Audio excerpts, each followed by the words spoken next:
실화 사연.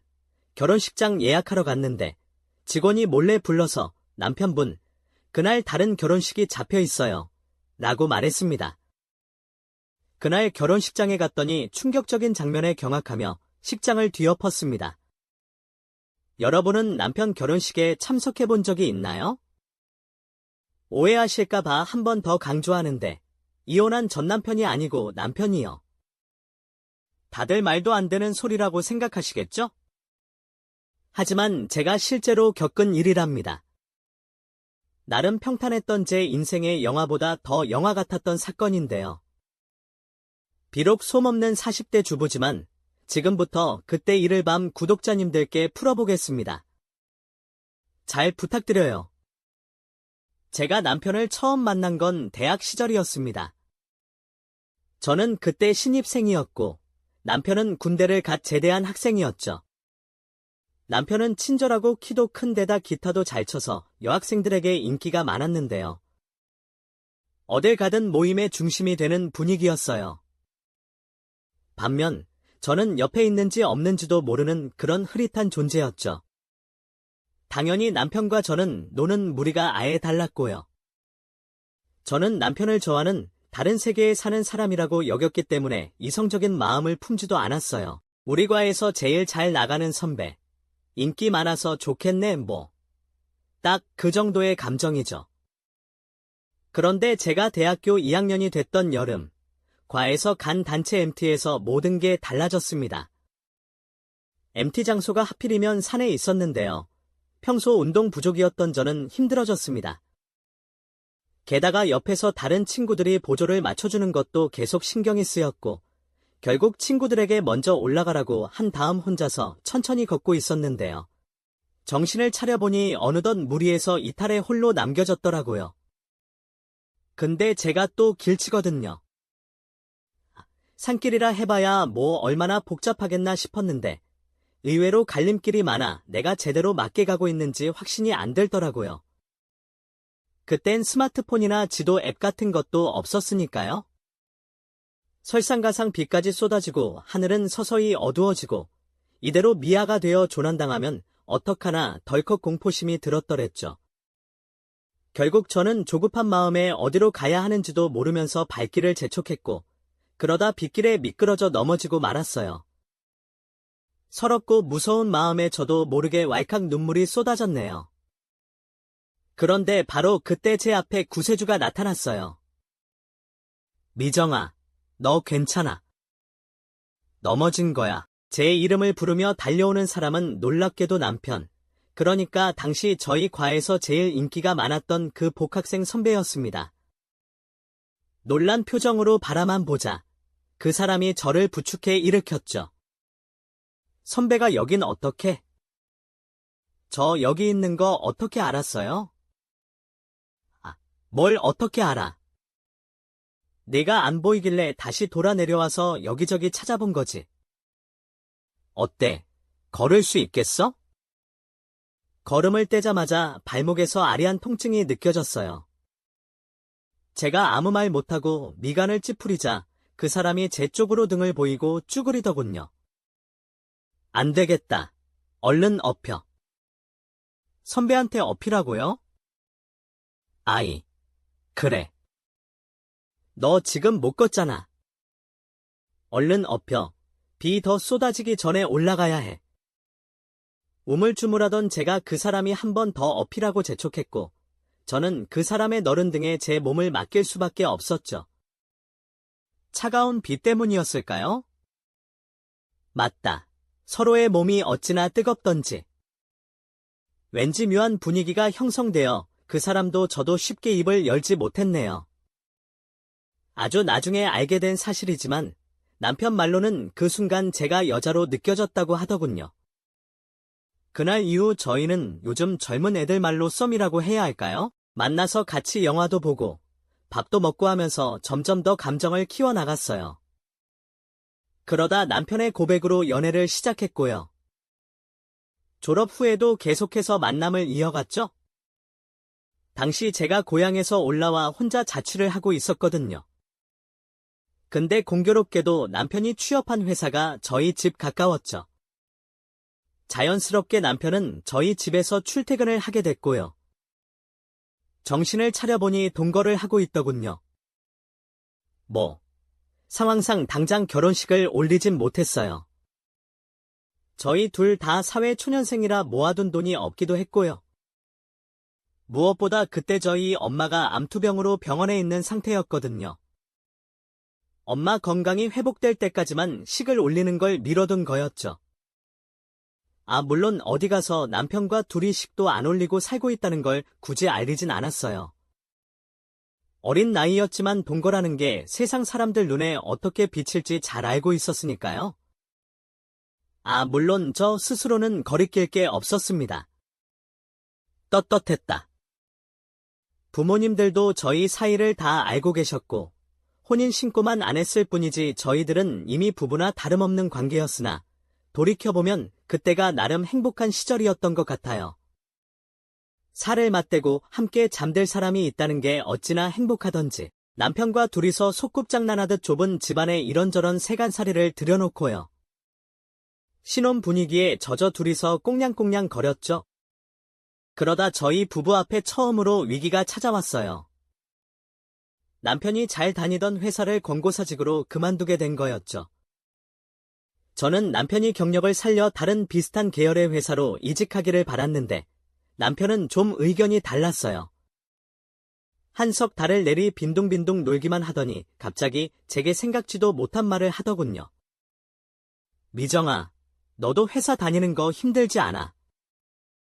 그냥 그만두고 나랑 같이 식당 해보는 건 어때? 갑자기 무슨 식당이야? 아니, 우리 친구 한창식 알지? 그 나랑 친하게 지내던 걔가 얼마 전에 회사 때려치고 카페를 차렸는데 수익이 제법 쏠쏠한가 봐. 직장인으로 있을 때 벌던 돈하고 아예 단위부터 다르다고 하더라고.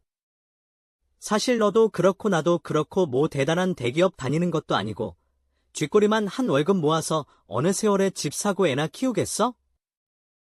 창업은 뭐 아무나 해? 못해도 몇천은 필요할 텐데 우리가 그럴 돈이 어디 있어? 아니야. 요즘은 대출도 잘 나오고 나라에서 지원도 많이 해줘서 초기 자본금이 그렇게 많이 필요하지 않대. 내가 알아봤는데 우리 모아둔 돈의 빚만 조금 내면 될 것 같아. 그럼 오빠 혼자 해보든가. 그래도 누구 한 명은 안정적으로 회사에 다니는 게 낫잖아. 안 돼. 애초에 내가 식당 차리려는 이유가 뭔데? 내 음식 솜씨 때문 아니야? 솔직히 카페 같은 건 널리고 널려서 창식이처럼 디저트까지 제대로 배워서 할 거 아니면 망할 것 같고 우린 내 음식 솜씨로 승부를 봐야지. 제 자랑은 아니지만 제가 자취를 일찍 시작해서 요리 경력이 꽤 되거든요. 엄마를 닮아 그런가 손맛이 무지 좋단 얘기도 많이 들었고요. 입맛 까다로운 남편도 제가 해준 밥이 자기 엄마 밥보다 맛있다면서 엄지를 치켜들곤 했어요. 하지만 요리를 잘하는 것과 식당을 차린다는 건 또 다른 문제잖아요. 남편의 제안은 안정지향주의자인 저에게는 너무 위험하게 들렸어요. 하지만 남편은 뭐에 단단히 꽂혔는지 계속 저를 조르더군요. 아는 게 얼마나 더럽고 치사해. 너도 너네 부장 짜증난다고 때려치우고 싶다고 얘기 많이 했잖아. 그래도 우리 둘 다 회사를 그만두는 건 좀... 덜컥 식당 차렸다가 망하면 어떡해? 망하지 않게 해야지. 괜히 배수의 진이란 말이 있겠어? 대박을 내려면 올인을 해야지. 회사도 다니고 창업도 해야지 하는 식으로 양다리 걸쳤다가 이도 저도 안 된다고. 남편의 끈질긴 설득에 결국 나중엔 저도 넘어가고 말았어요. 당시엔 남편과 함께라면 뭐든 할 수 있을 것 같은 마음이었어요. 그렇게 저희 부부는 작은 식당을 차렸고 제가 주방에서 요리를 하고 남편이 카운터와 홀을 봤죠. 나름 입지도 잘 알아보고 여기저기 광고도 해봤는데요. 식당 열고 처음 몇 달은 내내 파리만 날렸어요. 자기만 믿으라고 큰 소리 땅땅 치던 남편은 어찌할 바를 몰라 했죠. 오빠, 어떡해. 오늘도 손님 딱 3팀이 전부였어. 이러다 우리 이번 달 이자도 못 내게 생겼다고. 나도 알아. 근데 어떡하냐. 어디 가서 사람들 끌고 와서 억지로 앉힐 수도 없는 거고, 좀 기다려 봐야지. 기다려보자 말만 벌써 몇째야. 이러다 우리 길거리에 나앉게 생겼다고. 아, 그럼 어떡해? 뭐, 내가 가게 앞에서 옷 벗고 춤이라도 추려? 갓난이 대문으로 들어오면 사랑은 창문으로 도망간다는 말이 있잖아요. 단일적 안정적인 수입이 뚝 끊기고 돈 나갈 구멍만 많아지자 좋았던 부부 사이도 금이 가기 시작했어요. 아무래도 장사가 안 되니 신경이 날카로워지고 무엇보다 둘이서 하루 종일 붙어 있다 보니 싸움이 안 날래야 안 날 수가 없더군요. 그전까지 제게 남편은 의지할 수 있는 든든한 버팀목 같은 존재였는데 막상 저희 둘 앞에 실질적인 위기가 닥치자 남편은 아무 도움이 되지 않더군요. 그저 한숨만 푹푹 쉬면서 홀에 앉아 핸드폰만 들여다보더라고요. 이대로는 안 되겠다 싶었어요. 가게에 손 놓고 앉아 손님이 들어오기를 기다리느니 뭐든 해봐야겠다 생각이 들더군요. 당장 인근 인쇄소로 달려가 이벤트를 준비했어요. 자기랑 상의도 없이 왜 이런 짓을 하냐고 남편이 길길이 날뛰었는데요. 어차피 손님이 없어 식재료도 다 썩어 들어가고 있던 상황이었거든요. 아, 그냥 버리느니 누군가의 입으로 들어가는 게 낫잖아요. 남편의 말은 무시하고 여기저기 다니면서 전단지를 뿌렸죠. 다행히 그 전단지를 보고 조금씩 손님들이 찾아오기 시작했어요. 앞서 말씀드렸듯이 제가 음식 하나만큼은 정말 자신 있었거든요. 한번 제가 한 음식을 먹어본 손님들은 며칠 뒤 꼭 다시 찾아와 줬고요. 그렇게 조금씩 단골을 늘려가다 보니 서서히 매출도 오르기 시작했죠. 그러다 운 좋게 한 TV 방송의 맛집으로 소개가 되면서 소위 말하는 대박이 났고요. 전국 곳곳에서 몰려든 손님들로 가게 앞에 길게 줄까지 생겼네요. 그렇게 꼬박 3년을 일하자 은행에 빌렸던 돈도 다 갚을 수 있었고요. 어느 정도 안정된 생활을 할 수 있게 됐어요. 하지만 사람 인생이란 게 늘 잘 풀릴 수만은 없잖아요. 창업 성공의 행복도 잠시. 투병 중이던 어머니가 갑작스럽게 숨을 거두셨어요. 암은 진작에 완치되어 가족들 모두 안심하고 있었는데요. 생각지도 못하게 뇌졸중으로 돌아가셨지 뭐예요. 식구들 중 그 누구도 예상하지 못했던 일이기에 슬픔은 더욱 컸어요. 특히 저는 언니와 아빠한테만 엄마를 맡겨두고 있었기 때문에 죄책감이 많이 들었죠. 엄마 보내드린 뒤로도 한동안 일상생활을 못하고 집에 드러누워만 있었네요. 시간이 지나도 나아지질 않아 결국 정신과에서 약까지 타다 먹어야 할 정도였어요. 그런 저를 다시 일으켜 세워준 건 남편이었지만 툭툭 털고 일어나야지. 하늘에 계신 장모님도 네가 이러고 있는 거 알면 얼마나 마음 아프겠어. 몰라. 나 그냥 너무 힘들어. 오빠는 아직 어머니 살아 계시잖아. 엄마가 보고 싶어도 절대 볼 수 없는 내 맘 모르잖아. 아, 그러는 너도 내 맘 모르잖아. 사랑하는 사람이 이렇게 힘들어하는데 아무것도 못하는 내 마음도 지옥이야. 날 생각해서라도 조금만 힘내주면 안 될까? 솔직히 나 요즘 너무 무서워. 네가 갑자기 장모님 따라가 버릴까봐 자다가도 몇 번씩 깨서 옆에 내가 있는지 확인한다고. 어느새 남편은 두 눈에 눈물이 그렁그렁했어요. 제 앞에서 한 번도 우는 모습을 보인 적 없던 남편이기에 얼마나 놀랐는지 몰라요. 새삼스레 남편이 얼마나 나를 사랑하는지 절절하게 느껴지더군요. 그제야 정신이 번쩍 들더라고요. 오빠, 미안해. 내가 나 힘든 것만 생각하고 오빠가 얼마나 힘들지는 생각도 못했다. 나, 오빠 때문이라도 힘내볼게. 그러니까 울지 마. 응. 남편은 말없이 저를 꽉 끌어안으며 더 크게 울음을 터뜨렸고 저도 그런 남편의 품에서 한참을 울었어요. 그 뒤로 저희 부부 사이는 더욱 더 단단해졌어요. 새로운 전환점이 필요하다고 생각한 걸까요? 하루는 남편이 뜻밖의 제안을 하더군요. 미정아, 우리 이제 제대로씩 올리자. 어때? 뭐? 결혼식을 하자는 거야? 이제 와서? 사실 가게 일이 술술 풀리기 시작하면서 남편과 혼인신고를 하긴 했거든요. 양가 부모님들이 걱정하시기도 했고요. 슬슬 이세 생각도 해야 했고요. 하지만 따로 식을 올리진 않고요. 그냥 가족들끼리 밥만 간단하게 먹었네요. 같이 산 지 5년이 넘어가는데 새삼식을 올린다는 게 남사스럽게 하고, 무엇보다 자영업 해보신 분들은 아시잖아요. 하루 문 닫는 것도 여의치 않다는 거. 근데 남편이 무슨 바람이 불었는지 갑자기 결혼식 얘기를 꺼낸 거였어요. 아, 우리 결혼사진 한 장 없잖아. 정희, 너도 여자인데 웨딩드레스 입으면 뭐 그런 거에 로망도 있을 거고. 우리가 돈이 없는 것도 아닌데 근사하게 식 한번 올리자. 아이, 서 못하러 그래. 우리가 식만 안 올렸다 뿐이지. 같이 산 세월이 몇 년인데. 왜? 요즘은 50대, 60대도 리마인드 웨딩인가 뭔가 많이 한다던데. 우리라고 못할 게 뭐가 있어. 정희, 너 주방에 하루 종일 서서 고생만 하는데 내가 아무것도 해준 게 없는 것 같아서 그래. 최근에 장모님 돌아가시고 힘들어했던 것도 마음에 계속 걸렸고. 저를 생각해주는 남편이 참 고마웠어요.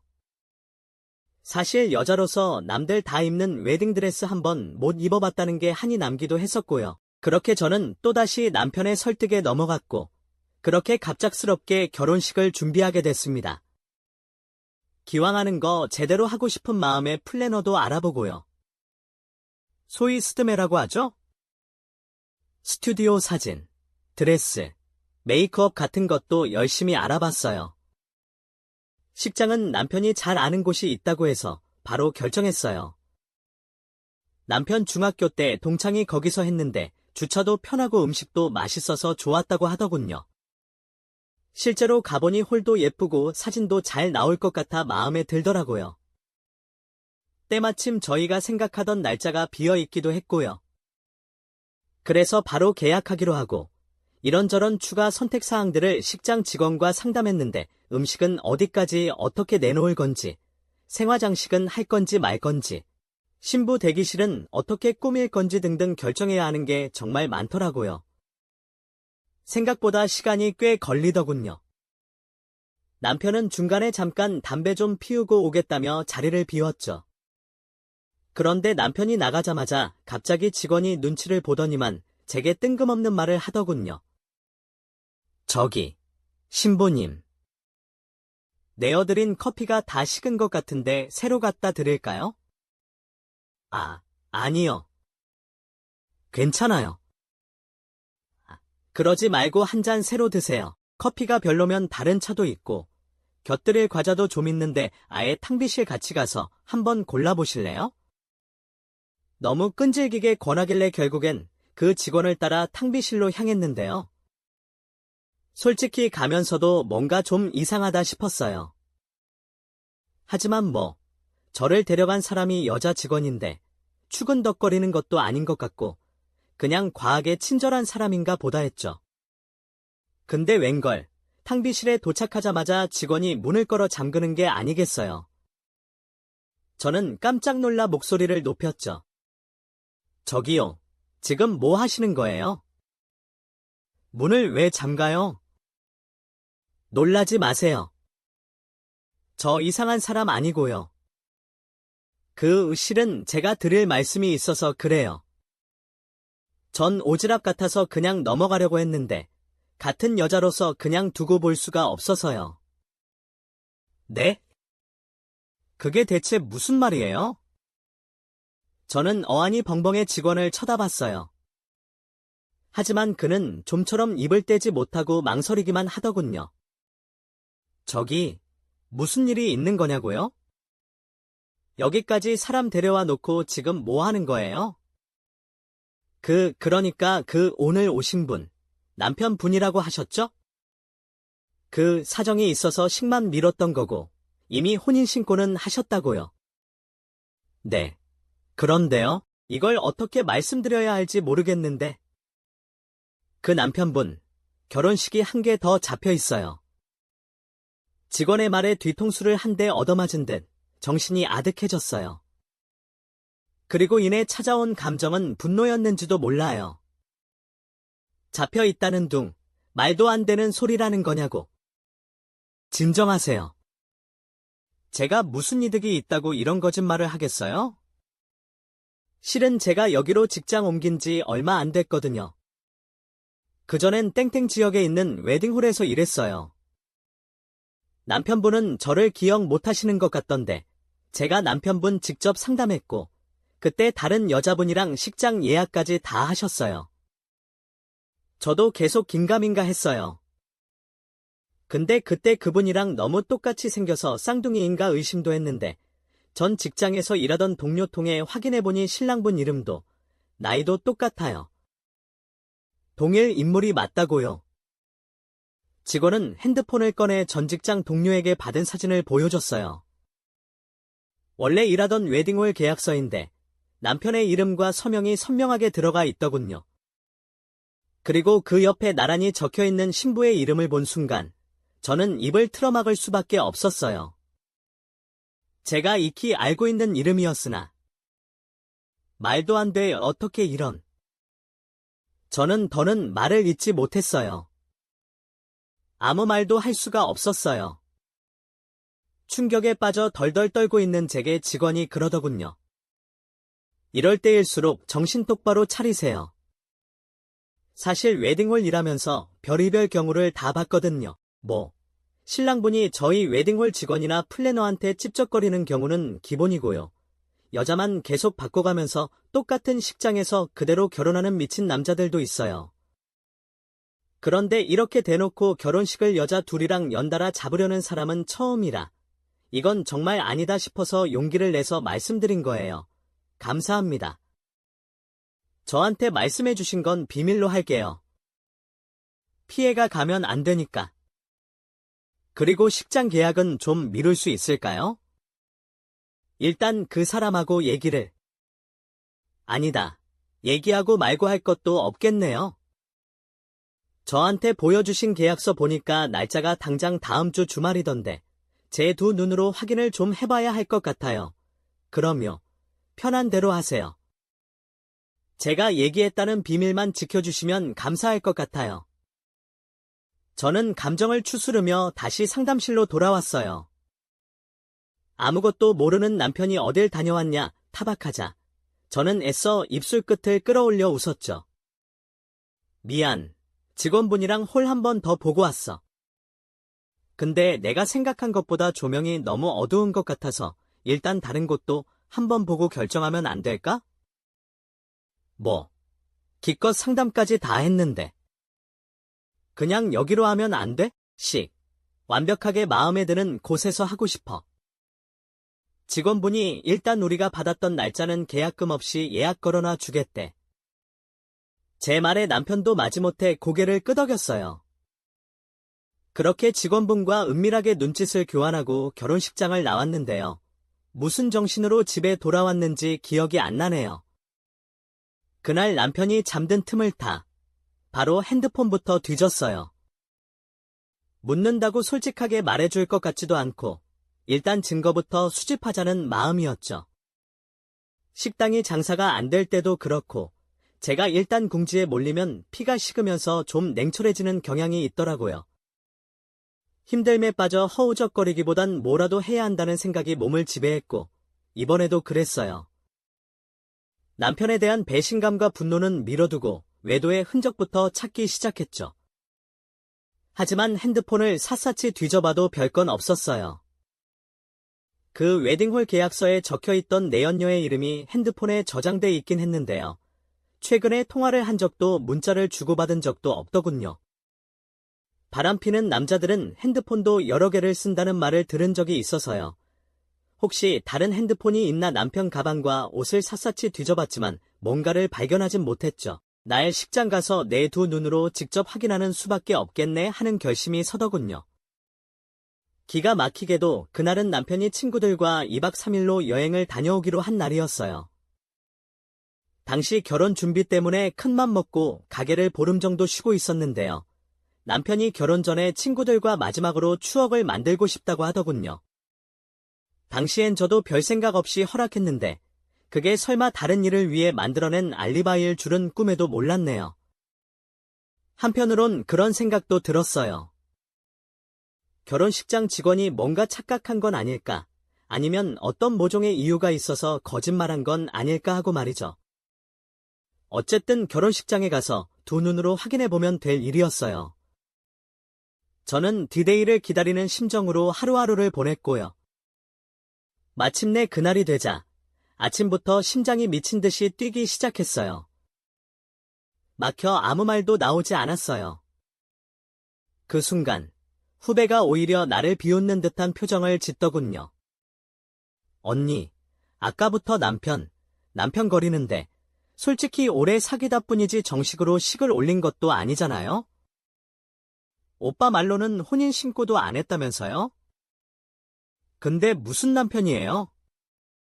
소꿉장난하는 것도 아니고 순간 머릿속이 하얗게 변하고 심장이 쿵쿵거리는 소리만 들려왔어요.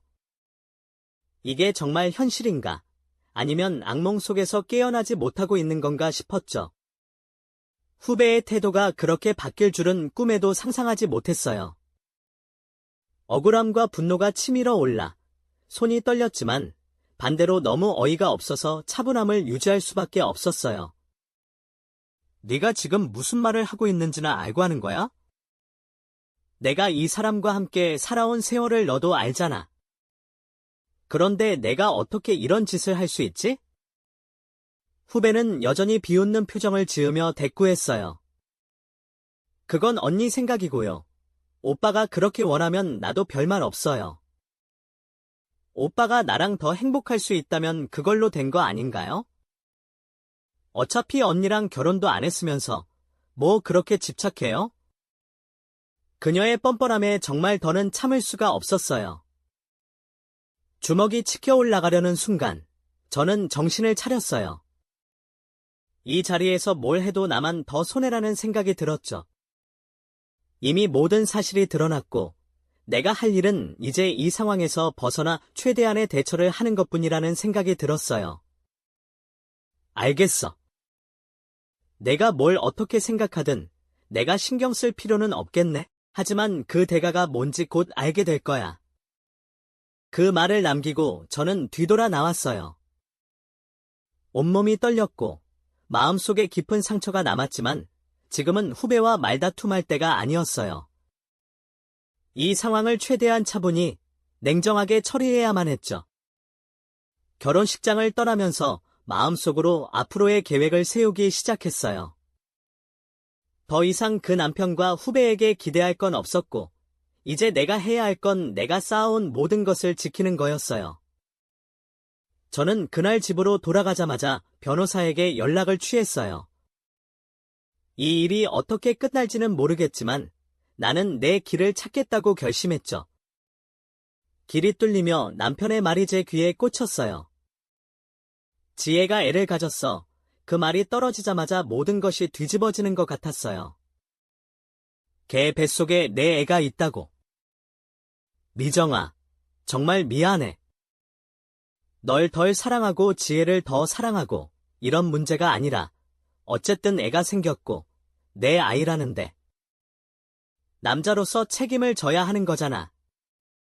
지혜가 당장 결혼하자고 안 하면 그냥 한강으로 뛰어들겠다고 해서 나도 어쩔 수가 없었어. 이 충격적인 고백에 잠시 동안 말문이 막혔지만 그 말을 곱씹을수록 분노가 치밀어 올랐어요. 그래서 그게 너의 이유였다고? 5년 동안 함께한 나를 배신하고 이제 와서 임신한 여자랑 결혼을 하겠다고? 그게 너의 책임이야. 말하면서도 저는 이 모든 상황이 믿기지 않았어요. 남편은 울상으로 변하며 저를 붙잡고 애원했어요. 미정아, 제발 이해해줘. 나도 어쩔 수 없었어. 네가 아니었다면 나도 이런 결정을 하지 않았을 거야. 지혜가 애를 가졌다는 사실을 알았을 때 나는 정말 혼란스러웠어. 하지만 이제는 다른 선택이 없어. 저는 그 말을 듣고 웃음이 나왔어요. 비웃음이었죠. 이해해달라고? 내가 이해해줄 거라고 생각했어? 내가 나를 배신하고 다른 여자와 결혼하는 걸 받아들일 거라고 생각했어? 주변의 하객들이 모두 상황을 지켜보며 웅성거렸지만 저는 이제 더 이상 신경 쓸 게 없었어요. 내 눈앞에 이 사람이 더는 내 남편이 아니라고 느껴졌어요. 너도, 너희 부모님도 나를 기만하고 속였어. 난 더 이상 여기서 할 말이 없어. 너희들끼리 잘해봐. 그 말을 남기고 저는 그 자리를 떠났어요. 혼자 집으로 돌아오는 길, 마음속에선 온갖 감정이 소용돌이쳤지만 한편으론 이상하게도 평온해졌어요. 이제 이 모든 거짓과 배신에서 벗어날 수 있다는 생각이 들었어요. 이제 나를 위해서만 살기로, 그 어떤 미련도 남기지 않기로 결심했어요. 그날 밤, 저는 이 모든 상황을 증명할 자료를 모으고 변호사와 상담을 시작했어요. 남편과 그 여자가 나를 기만한 대가를 반드시 치르게 만들겠다고 다짐하며 새로운 시작을 준비하기로 했어요. 몇 명이 허둥이 나더군요. 뭐 어쩔 수가 없었어. 어쩔 수가 없긴 뭘 어쩔 수가 없어? 걔랑 바람 났을 때, 아니 적어도 애가 생겨서 이렇게 날짜를 잡았을 때, 그때라도 나한테 사실대로 얘기했어야지. 너 대체 앞으로 어쩔 작정이었나? 대체 결혼식은 왜 다시 하자고 한 거냐고? 진짜 두 집 살이라도 할 생각이었어? 아, 그게 아니고. 그래도 미정이랑 나랑 같이 한 세월이 있는데 어떻게 단칼에 헤어지자고 해? 내가 얼마나 상처받겠어. 안 그래도 장모님 돌아가신 지도 얼마 안 됐는데. 일단 지혜도 배불러 오기 전에 책임져야 하니까 시간을 올리고 너한테도 천천히 얘기할 생각이었어. 결혼식 다시 하자고 했던 건 지혜랑은 이렇게 삐까번쩍하게 올리는데 너한테 아무것도 못해준 것 같아서 미안하더라고. 나 만나 고생만 한 것 같아서 마지막으로 뭔가 선물이라도 해주고 싶어서. 선물, 너 지금 선물이라고 했어? 나한테 비밀로 하고 이렇게 다른 여자랑 식장에서 결혼식을 하는 게 선물이 될 것 같아? 너 정말 어디가 모자라니? 너 두고 봐, 내가 이대로 가만히 있을 것 같아? 아, 미정아. 내가 다 잘못했어. 일단은 나중에 집에 가서 얘기하자. 응? 여기서 이렇게 목소리 높여봤자 너한테도 좋을 거 없잖아. 말리는 남편의 얼굴에 침을 뱉어주고 싶었어요. 그리고 당장 식장으로 뛰어들어가 난동을 부리고 싶었죠. 하지만 아직은 아니었어요. 준비가 필요했죠. 저는 애써 침착한 표정으로 고개를 끄덕였어요. 그래, 일단 너 집에 와서 얘기하자. 이혼은 당연히 할 거고 내 가게 절대 안 내줄 거야. 아니, 가게 문제는. 아, 그래. 뭐 일단 나중에 얘기하자. 가게 얘기가 나오자 남편은 욕심이 그득한 얼굴로 저를 바라봤어요. 그러다 자기 처지를 깨달았는지 얼른 눈을 내리깔더니 저는 그런 남편을 뒤로하고 식장을 나왔고요. 그대로 집으로 향했습니다. 물론 정말로 순순히 남편과 그 후배가 결혼하는 꼴을 두고 보려는 건 아니었어요. 저는 집에 가자마자 기념으로 발급해뒀었던 혼인관계 증명서를 찾았어요. 그리고 핸드폰을 꺼내 USB에 녹음 파일을 옮겼죠. 조금 전 남편 그리고 그 후배가 나눈 대화를 다 녹음해둔 상태였거든요. 그리고 근처 인쇄소로 가서 혼인관계 증명서와 남편과 둘이 찍었던 사진 몇 장을 수백 장 뽑았네요. 다시 식장으로 갔을 땐 한창 결혼식이 진행되고 있는 상태였어요. 저는 그대로 식장으로 들어갔어요. 버진로드를 당당히 짓밟고 위로 올라갔네요. 그리고 품에 들고 있던 혼인관계 증명서와 사진을 하객들에게 뿌렸죠. 남편이랑 시부모님이 미리 술을 썩었는지 저랑 남편의 관계를 아는 사람은 한 명도 없더군요. 차라리 잘 됐다 싶었어요. 그 사람들이야 어차피 제가 얘기하면 될 일이고 모르는 사람들에게도 이 진실을 널리 알릴 필요가 있었으니까요. 여러분, 오늘 이 자리에 선 신랑은 유부남입니다. 저랑 무려 5년 넘게 한 집을 덮고 살았고요. 지금 이 순간에도 여전히 법적으로 제 남편이에요. 못 믿겠으면 이 혼인 증명서를 봐주세요. 그리고 같이 인쇄된 사진도 봐주세요. 신랑과 제 얼굴이 똑똑히 보이시죠? 제 고함에 하객들이 웅성거리기 시작했어요. 주례사를 듣느라 앞만 보고 있던 남편과 후배도 뒤늦게 상황을 파악하고 달려왔지만 이미 때는 늦었죠. 하객들은 제가 뿌린 서류를 주워들어 보더니만 경악한 얼굴로 목소리를 높였어요. 아니, 이게 말이 돼? 어떻게 유부남이 또 결혼식을 올려? 아, 신부는 이걸 몰랐던 거요? 아니요. 신부가 몰랐다면 저도 이렇게 억울하진 않았을 거예요. 신부는 제 대학 후배고 오랫동안 남편과 저 셋이서 친하게 지냈습니다. 그런데 둘이서 감쪽같이 저를 속이고 무려 1년을 만나 지금은 이렇게 저를 바보 취급하며 결혼식을 올리고 있네요. 제 고발의 하객들이 일제히 신부를 쳐다봤어요. 누군가 쓰레기라면서 욕설을 퍼붓기도 했죠. 그러자 후배의 얼굴이 새빨갛게 달아올랐고요. 결국 배를 끌어안고 주저앉더군요. 혹시라도 애가 잘못됐을까봐 그 부모며 저희 시부모님이 달려가 부축하는데 솔직히 저는 아무런 감정도 들지 않았어요.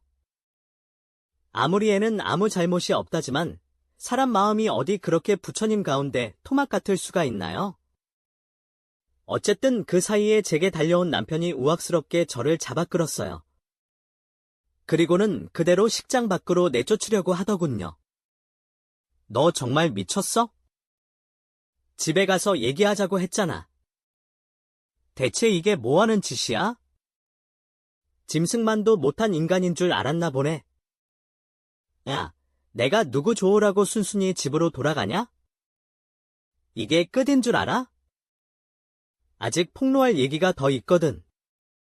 사람이 눈이 돌아가니 초인적인 힘이 나오는 것 같더라고요. 저는 남편을 뿌리쳐 버진로드 밖으로 밀어버리고요. 다시 하객들을 향해 소리쳤어요. 궁금하시죠?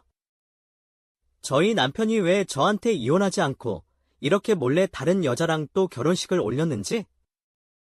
그건 저희 남편이 능력도 없으면서 저한테 기생하면서 살았기 때문이에요. 저희 남편이 회사 그만두고 가게를 차렸는데 그 다음엔 가게를 이렇게 세운 게 저거든요. 1년 365일 하루도 빠짐없이 주방 조리대 앞에 서서 미친 듯이 음식만 만들었어요. 그렇게 해서 가게 성공시켜 놨더니 그 돈으로 이렇게 돈에 눈이 멀어 연놈과 바람을 피우고 이혼하자는 얘기도 안 하고 이렇게 둘이서 꿍꿍이를 부리고 있었네요. 이게 말이 되나요? 사람들은 경악한 표정으로 저를 바라봤어요. 남편이나 후배와 친분이 있는 사람들이나 친척들은 고개를 숙이고 창피해 어쩔 줄 몰라 했고요. 그 외의 사람들은 눈살을 찌푸리기도 하고 호기심 어린 표정으로 핸드폰 카메라를 켜기도 했죠. 동영상 촬영이라도 하려는 것 같던데 상관없었어요.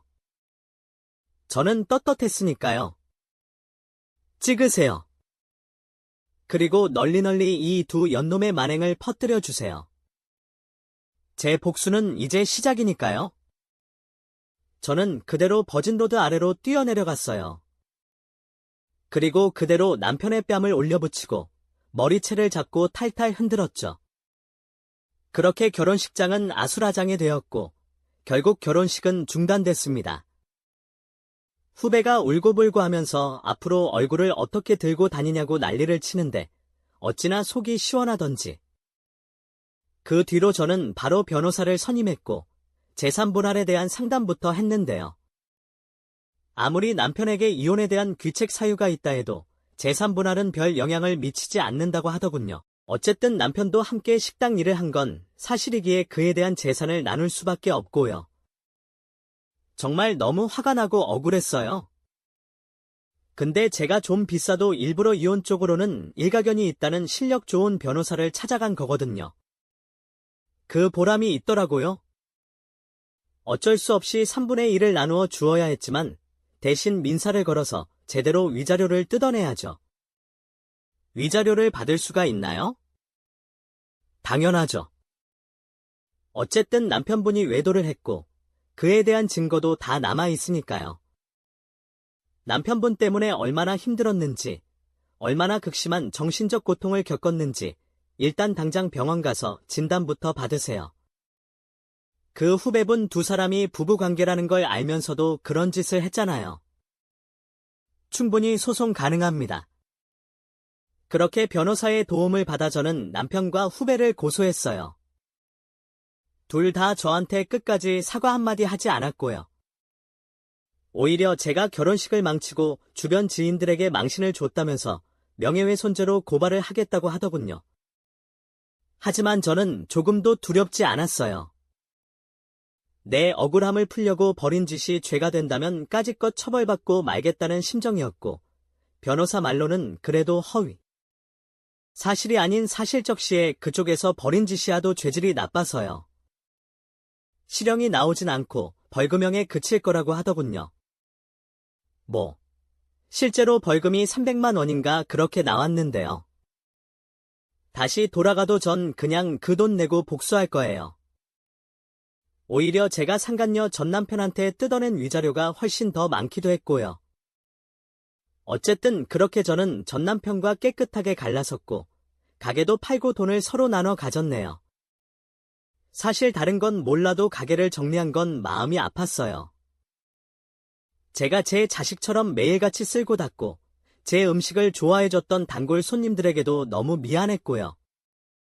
하지만 전 남편이 제 가게는 망칠 수 있어도 제 음식 솜씨만큼은 망칠 수 없잖아요. 헤어지고 나서 저는 보란듯이 인근에 새 가게를 차렸어요. 돈이야 전 남편과 후배에게서 받아낸 위자료가 있어서 아무 문제 없었죠. 그리고 참 우스운 일도 있었어요. 전 남편은 똑같은 자리에 그대로 똑같은 가게를 열었어요. 자기는 요리 실력이 없어서 안 된다는 걸 알고 있었는지 아예 주방 이모를 따로 고용했더군요. 하지만 게임이 되겠어요? 손님들이 기억하는 저희 가게의 맛은 다름 아닌 제 맛인데 말이에요. 거기다 전 남편이 저지른 뻔뻔한 외도 행각이 손님들 사이에서도 어떻게 아름아름 소문이 나서요. 결국 전 남편 가게는 1년도 못 가 폭삭 망해버렸고요. 저는 다시금 성공했답니다. 지금은 개인적인 사정 때문에 가게를 다른 사람한테 넘기고 잠깐 쉬고 있지만요. 어쨌든 그 뒤 전 남편은 기어코 그 후배와 결혼해 새 살림을 차렸어요. 아무것도 몰랐던 후배 부모님은 결혼식 때 그 꼴을 보셨으니 당연히 전 남편을 결사반대하셨는데 후배의 고집도 고집이고 또 뱃속엔 이미 아이까지 들어선 상태였으니까요. 결국은 후배 부모님이 얻어준 집에 둘이서 살림을 차리고 혼인 신고까지 진행했다고 하더군요. 그래도 저한테 단단히 혼이 나서 그런지 다시 식을 올릴 생각까진 못한 모양이지만요. 하지만 왜 그런 말이 있죠? 영원히 바람을 안 피는 남자는 있어도 한 번만 바람을 피우는 남자는 없다고. 맞아요. 전 남편은 후배와 새 살림을 차리고도 기어이 또 바람을 피웠어요. 더군다나 세 번째 상대는 술집 여자였다고 하더군요. 이 사실을 안 후배는 그 여자가 일하는 술집까지 찾아가 깽판을 쳤다고 하는데요. 어쩌겠어요? 그렇다고 전 남편이 또 바람을 피웠다는 사실은 달라지지 않는 거려. 결국 두 사람은 2년도 못 살고 이혼했고 지금은 후배 혼자서 힘들게 아이를 키우며 살고 있는 걸로 알고 있어요. 천년의 사랑이라더니 온갖 추한 짓은 다 해놓고 참 우습죠. 이 대한민국 사회에서 이혼녀 혼자 애를 키운다는 게 쉬운 일은 아니잖아요. 후배는 딸린 아이 때문에 재혼도 못하고요. 자세한 내막은 모르지만 자기 부모님하고도 거의 연을 끊다시피 했다고 하더군요. 아, 물론 전 남편이라고 해서 그렇게 잘 살고 있는 건 아니에요. 전 남편은 그 술집 여자한테 속아 말하는 공사하죠. 그 여자 앞으로 있던 빚까지 갚아주고 자기 명의로 대출까지 해줬는데요. 얼마 후 그 여자가 전 남편 모르게 연락처를 바꾸고 잠수를 탔다고 하더군요. 배신당한 전 남편은 경찰에 신고까지 했는데요. 사기당한 것도 아니고 자기가 자발적으로 그 여자한테 돈을 건네준 거기 때문에 아무런 소득도 없었던 것 같아요. 사채까지 끌어다 쓴 모양인데 그 일로 재취업했던 회사도 잘리고 지금은 일용직을 전전하며 밑바닥 인생을 사는 것 같더군요. 자업자득 인생이죠. 사실 몇 년 전에 전 남편에게서 한 번 연락이 왔던 적이 뒤늦게 자기가 잘못했다면서 울고불고 하더군요. 여보, 아니 미정아, 역시 내가 사랑한 건 너뿐이야. 그때 내가 바보같이 너의 소중함을 몰랐어. 없지만 다시 시작하면 될까? 사람은 누구나 한 번쯤 실수할 수 있는 거잖아. 제발 나 좀 다시 만나주라. 응? 당장 다시 시작하자는 건 아니야. 그냥 일단 얼굴이라도 보자. 나 네가 너무 보고 싶어. 그 뻔뻔한 말을 듣고 있자니 제 귀가 썩는 것 같더군요. 그래서 코웃음을 치면서 얘기했네요. 웃기고 있네. 잘 나갈 땐 다른 여자한테 눈 돌아가서 어떻게든 놔버리려고 발악을 하더니 이제 여자들 다 떠나고 거렁뱅이 신세가 되니까 그제야 내가 생각나? 너, 내가 그렇게 만만하니? 미정아, 그런 게 아니라. 그 더러운 입으로 내 이름 부르지 마. 한 번만 더 연락해. 그때 정말 나도 가만 안 있을 거니까. 저는 냉정하게 전화를 끊어버렸어요. 그 뒤로도 전 남편은 술 먹고 몇 번 더 연락을 해왔는데요. 심지어 저희 집 주소를 어떻게 알았는지 집 앞으로 찾아온 적도 있어요.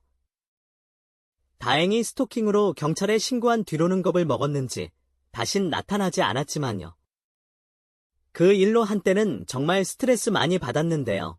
다행히 지금 저는 누구보다 잘 살고 있어요. 좋은 남자 만나 재혼도 했습니다. 사실 전 남편한테 너무 크게 되어서 다신 새로운 사람을 만나지 못할 줄 알았는데요. 그래도 시간이 약이라고 세월이 흐르니 또 누군가에게 마음을 주고 의지하고 싶어지더군요. 지금 남편은 전 남편과 달리 가정적이고 성실하고 저밖에 모르는 사람이에요. 제 지난 상처를 모두 알고도 따뜻하게 품어준 사람이랍니다. 토끼 같은 자식들도 어쩌다 보니 셋이나 낳았네요. 인간은 사회적 동물이라 혼자서는 살 수 없다고 하잖아요. 앞으로 남편 그리고 또 아이들과 함께 행복하게 잘 살아볼게요. 긴 얘기 들어주셔서 고맙습니다. 모두 건강하세요.